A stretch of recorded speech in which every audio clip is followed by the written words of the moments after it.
श्री दत्तप्रबोध अध्याय 56. भागवतावर टीका आणि संत एकनाथ व दासोपंतांची कथा. अध्यायाला सुरुवात करूया. श्रीहरीनं नाथांना भागवतावर टीका लिहिण्याची आज्ञा केली.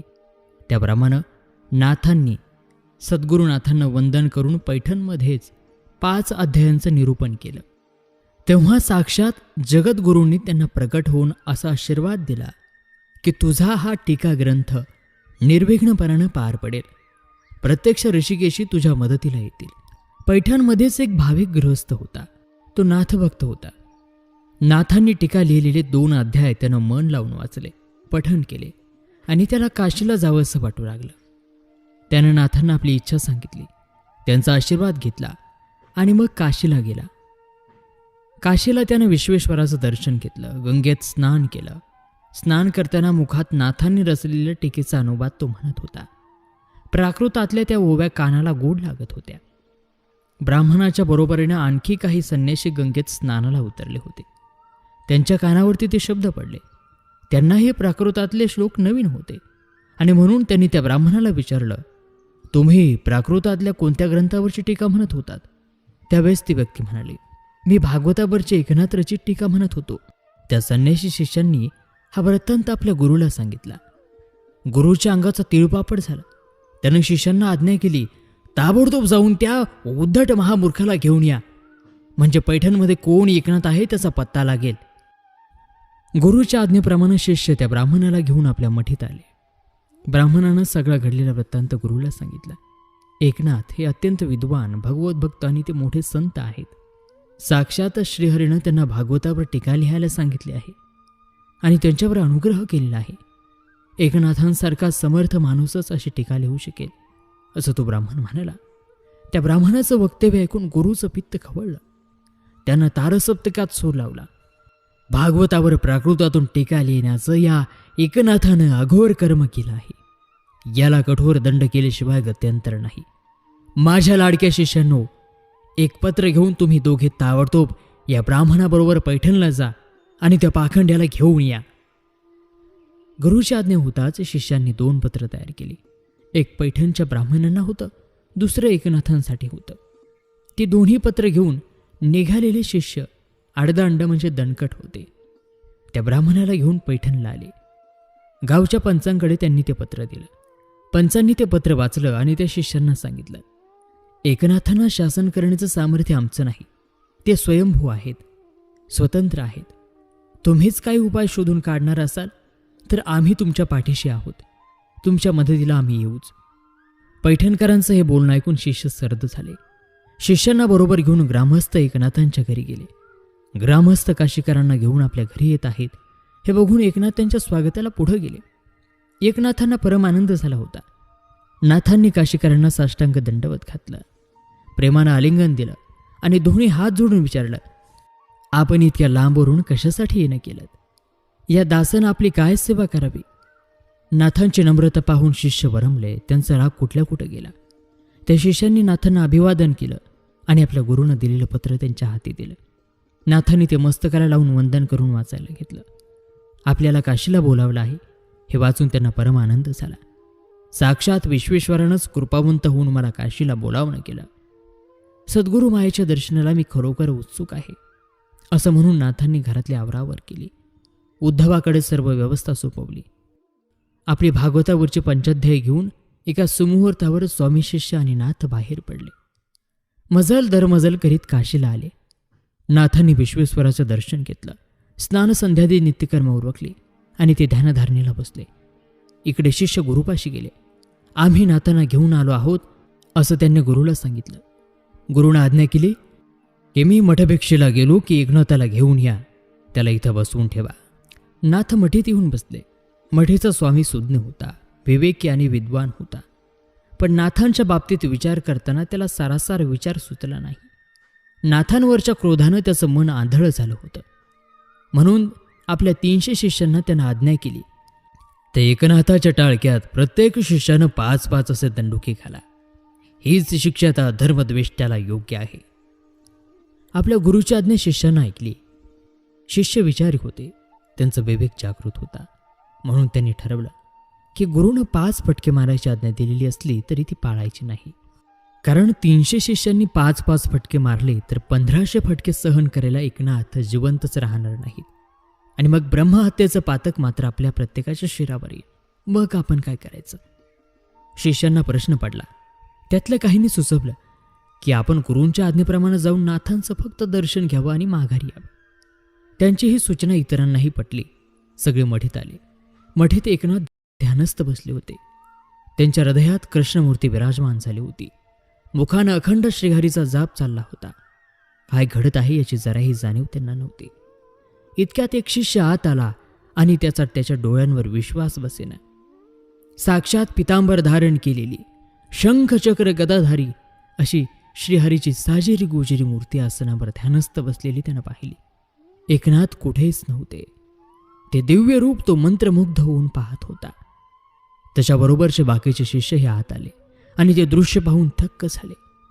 उन्मन होऊन प्रत्येक जण ती मूर्ती आपल्या डोळ्यामध्ये साठवण्याचा प्रयत्न करत होता. कोणीच कोणाशी काहीही बोलत नव्हतं. सर्वांच्या नयनात तो सर्वसाक्षी नारायण कोंदाटला होता. भाव अभावाची भ्रांती फिटली होती. सगळ्या वृत्ती तटस्थ झाल्या होत्या. देहस्थितीची जाणीव निमाली होती. जादूनं भारल्यागत सारी चित्रासारखी उभी होती. त्यांच्यातले काही थोडे शिष्य बाहेर उभे होते. त्यांनी गुरुला जाऊन ही बातमी दिली की एकनाथाला पाहायला गेलेले सगळे ठार वेडे झाले आणि तिथेच मोहिनी घातल्यासारखे उभे राहिले आहेत. त्यांच्यातलं कोणीच शुद्धीभर नाही. शिष्यांचं हे बोलणं ऐकून स्वामी मनात खंतावला, घाबरलाही. इतक्या शिष्यांची ही अवस्था झाली तर माझी काय होईल? हा विचार मनात आल्यामुळं त्यानं आपल्या निरोप घेऊन आलेल्या शिष्याला सांगितलं, मठीत एक मोठा पडदा टाक आणि मग माझं आसन तयार कर. म्हणजे माझी आणि त्या चिटक्याची दृष्ट भेटही न होता बोलता येईल आणि त्याला शासनही करता येईल. गुरूंच्या सांगण्याप्रमाणे शिष्यानं केलं. दुसऱ्या दारानं येऊन स्वामी मठीत पडद्याच्या समोर स्थानापन्न झाले.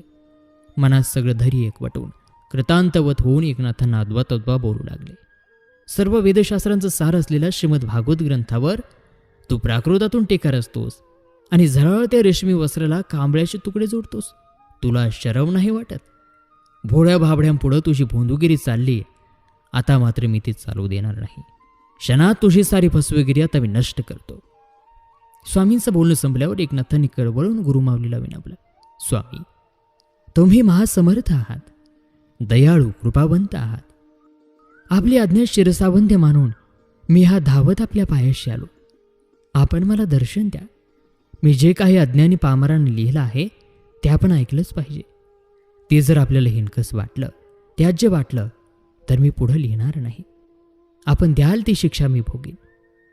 एकनाथा, तुझं ढोंगीपण मला माहीत आहे. तू लांडीलबाडी करून माझ्या सर्व शिष्यांवर जादूटोणा केला आहेस. यातला एकही शिष्य बोलायला हलायला तयार नाही. असं म्हणता सर्व शिष्य एकमुखानं म्हणाले, गुरुराज, आपल्या पुण्याईनंच आम्ही या मठीत प्रत्यक्ष श्रीहरीचं रूप बघू शकलो. यात जादूटोणा काहीच नव्हता. सर्वात मकाचं ते जे रूप आम्हाला दिसलं ते जरा डोळसपणानं पाहिलं तर आपल्यालाही आढळेल. शिष्यांचं सांगणं ऐकून स्वामींनी पडदा बाजूला केला आणि एकनाथांकडे पाहिलं आणि काय आश्चर्य! खरोखरच सर्व गुणातीत सगुण साजिरा श्रीहरी तिथं आसनस्थ होता. ते सर्वांग सुंदर रूप पाहतात स्वामींचा अभिमान गळाला. स्वामी एकनाथांचे पाय धरायला धावले, पण त्यांना वर्षभर धरत एकनाथांनी दृढ आलिंगन दिलं. त्यानंतर नाथांनी स्वामींना पंचाध्यायी ऐकवली. अमृतात न्हालेले ते बोल ऐकून स्वामी धन्य झाले. स्वामींनी शेवटी नम्रपणानं नाथांना विनंती केली, आपण इथंच राहून ही टीका, हे ग्रंथ पूर्णपणे लिहून आम्हाला श्रवण सुखाचा लाभ द्यावा, आम्हाला पावन करावं. त्यावरती नाथ म्हणाले, तुम्हा सर्वांचा आग्रह आहे, प्रेमळ विनंती आहे, तर मी सोडून जात नाही. इथंच राहून मी ती टीका पूर्ण करतो. 6 महिने अहोरात्र कष्ट करून नाथांनी टीका पूर्ण केली. ती टीका ऐकून वाचून स्वामींचा आनंद गगनात मावेना. ग्रंथपूर्तीच्या निमित्तानं त्यांनी एक सोहळा योजला. सर्व देशातील विद्वान मान्यवर प्रतिष्ठांना आमंत्रण केलं. सर्व विद्वान जमले. साऱ्यांनी स्वामींनी एकनाथाचं कौतुक केलं आणि त्यानंतर स्वामींना विरोध केला. त्यांच्यातले प्रतिष्ठित तर संतापानं ती टीका ऐकून लालेलाल झाले. याची प्राकृतातील टीका ऐकल्यावर देवांच्या भाषेकडे, संस्कृतकडे कोणीही ढुंकून पाहणार नाही. हा आमचा आणि देवभाषेचा अपमान आहे. तो अपमान आम्ही कालत्रही सहन करणार नाही. असं म्हणून त्यांनी रागानं एकनाथांच्या हातातला टीकाग्रंथ हिसकावून घेतला आणि गंगेत फेकला. स्वामींसकट सारे लोक हळहळले, पण एकनाथ शांत उभे होते. ग्रंथ पाण्यात फेकताच गंगामाईनं तो आपल्या हातावर अलगद झेलला. ते गंगामाईचे अद्भुत आणि पवित्र हात पाहताच दुष्ट लोकही चकित झाले. ही वार्ता कळताच स्वामींनी गंगेत उडी घेतली आणि तो ग्रंथ आपल्या मस्तकावर धारण करून वर आणला. सर्वांनी नाथांचा जय जयकार केला. त्यानंतर रात्री एकनाथ झोपलेले असताना त्यांच्या स्वप्नात श्रीखंड आला आणि म्हणाला, तुम्ही तुमच्या शब्दाला विसरलात. तुम्ही माझं लग्न लावून देणार होतात. आणि तो अदृश्य झाला. नाथांना प्रश्न पडला की या श्रीहरीचं लग्न लावून द्यायचं म्हणजे कसं. ते श्रीखंड्याला शरण गेले. तेव्हा श्रीखंड्यानं दृष्टांत देऊन सांगितलं, हे भागवतात रुक्मिणी स्वयंवरावर अल्पविवरण आहे, त्याचा विस्तार तू कर आणि प्राकृतात रुक्मिणी स्वयंवराचं आख्यान लिही. ऋषिकेशीची ही आज्ञाही शिरसाबंद मानून एकनाथांनी रुक्मिणी स्वयंवर आख्यान लिहिलं. भागवतावरची टीकाही काशीतच पूर्ण केली. असे हे 2 ग्रंथ लिहून नाथांनी काशी निवासी जनांचा अश्रुपूर्ण नयनांनी निरोप घेतला आणि ते आपल्या गावाकडे पैठणकडे निघाले. वाटेत येत असताना अंबाजोगाईला त्यांना दासोपंत भेटले. दासोपंतांना त्यांनी आलिंगन दिलं. या दासोपंतांच्या मनात एक इच्छा उद्भवली, ती दत्तदर्शनाची. दत्तदर्शनाचा त्यांनी ध्यास घेतला. कडक तपश्चर्या आरंभली. घरदार, पत्नी, मुलं सारं सारं सोडलं. सगळ्यांचा त्याग आरंभला. सगळ्यांचा त्याग केला आणि निबिड अरण्यात तपश्चर्येला सुरुवात केली. तपाचरण करताना त्यांनी कसलीही पर्वा केली नाही. भूक, तहान, वारा, पाऊस, थंडी सारं सोसून ते अविचल उभे होते. नाना तऱ्हेच्या यातना सहन केल्या. खडतन व्रत केले. शेवटी त्यांची दृढनिष्ठा पाहून दत्तात्रय प्रसन्न झाले. त्यांनी त्यांना आशीर्वाद दिला, उत्तम कीर्तनकार होऊन तू माझा नाममहिमा लोकांपर्यंत पोहोचवशील. असा आशीर्वाद देऊन दत्तात्रय अंतर्धान पावले. दत्तात्रयांच्या कृपाप्रसादानं दासोपंतांना कशाला काही कमी नव्हतं. धनधान्य, ऐश्वर्य, संपत्ती, दासदासी सर्व काही होतं. ह्या वैभवात लोळत असूनही ते कधी दत्तभक्ती विसरले नव्हते. दासोपंत सदैव उदार आणि शांत म्हणून त्यांचं सर्वत्र लौकिक होता.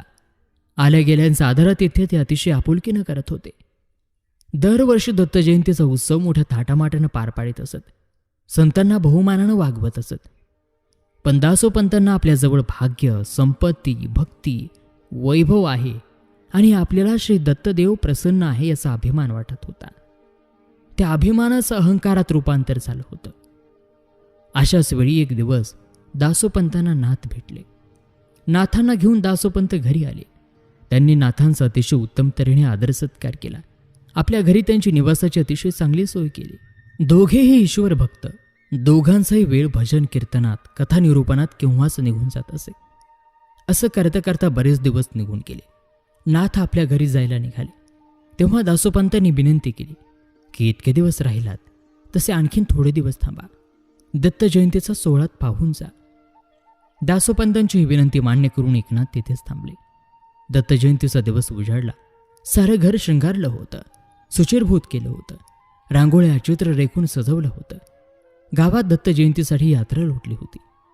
दत्त जयंतीच्या वेळी एक नवल घडत असे. दत्ताला अर्पण केलेली सर्व पूजा नाहीशी होत असे. दत्तात्रय त्या पूजेचा स्वीकार करत असे. तो चमत्कार पाहून सर्वजण दासोपंतांचा जय जयकार करत असत.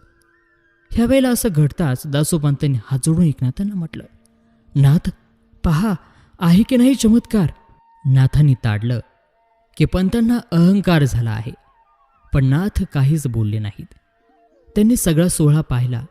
पंतांचं तोंड भरून कौतुक केलं आणि शेवटी निरोप घेतला. निरोप घेताना पंतांना सांगितलं, दासोपंत आता तुम्ही मात्र कृष्ण जयंतीला न विसरता माझ्याकडे यायचं. मी तुमची वाट पाहिल. पंतांनी कबूल केलं. नाथ पैठणला आले. नाथ येत आहेत असं पाहून उद्धवानं पंचारती घेतल्या.